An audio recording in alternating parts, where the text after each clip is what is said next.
The research in eczema is like 20 years behind the research in psoriasis. We're really lagging behind there. And adults with eczema suffer as much as people with psoriasis. It's a different disease. So eczema is more related to asthma. There's an increased frequency of asthma, allergic rhinitis with atopic dermatitis. Atopic dermatitis is an inflammatory disease. It's where there's like what's called spongiosis, fluid between the epidermal cells. It's not a hyperproliferation. It's inflammatory, but it's more of a T helper 2 cell involvement. It's a different type of the immune system that's involved.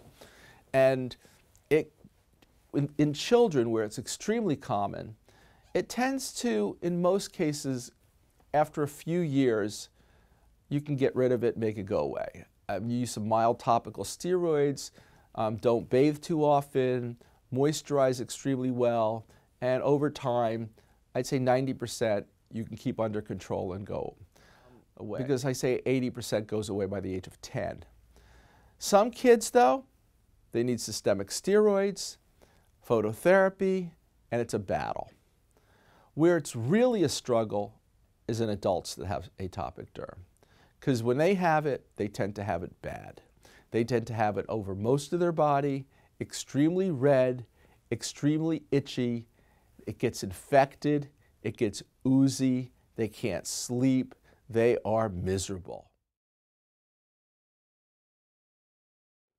The treatments up till now have mostly been systemic steroids, which you can't keep doing in perpetuity because of the risks of high blood pressure, diabetes, peptic ulcer disease, aseptic necrosis of the femoral head, cataracts, osteoporosis. So you can't keep doing that.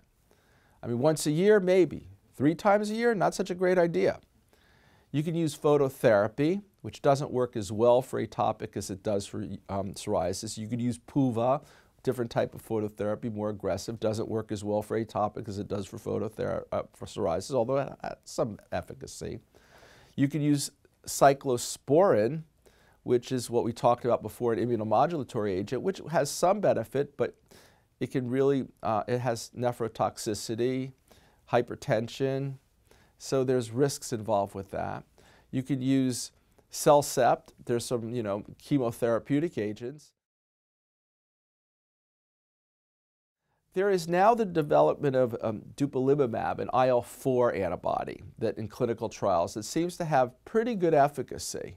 It's still in development, but it seems to have one of the more efficacious benefits that I've seen for atopic dermatitis than anything else. Now, I don't know of all the adverse event profile from this clinical trial yet. I'm wondering there probably could be an increase in infections, but I'm just kind of guessing on that.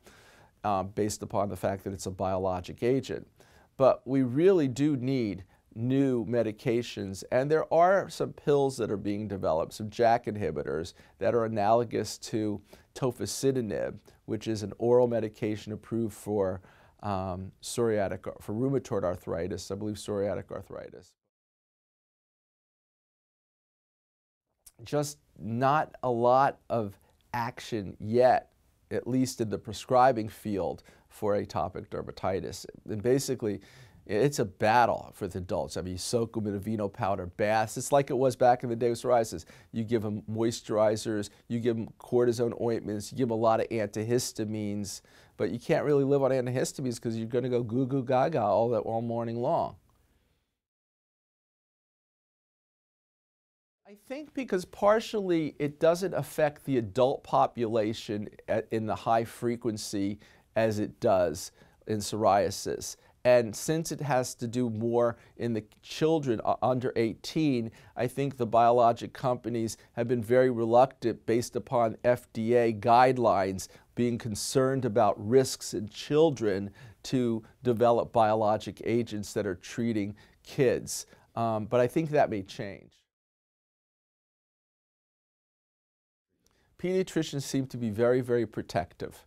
I mean, they do refer to dermatologists for sure, and if their moms are pushing, I think that's the way it goes. If the moms are pushing and they're feeling they're not getting the benefit they want, but most of the pediatric children I see are coming independent of pediatricians. It does take twice as long, and it depends a lot on the age of the child. I mean, if I have a child that's over 13 years old and a 12-year-old, I really want to engage the child. I think the way, and this has been studied, the way to get compliance from the kid is to talk to them, to have them involved in the process. If the parent is totally involved in the process, you've excluded the child's involvement, and you're not going to have as great a compliance. So, obviously all of the questions of the child is involved, but in our practice, fortunately, at this point, we have a pediatric dermatologist who's a pediatrician and a dermatologist who has experience in both. It's helpful because it's a different dynamic. I get it. It's a different dynamic between a one-on-one with a 47-year-old versus a one-on-one with a 9-year-old and a parent. So, they need a lot more hand-holding. And I understand it. I'm like that with my kids too. You take more chances with yourself than you would with your child.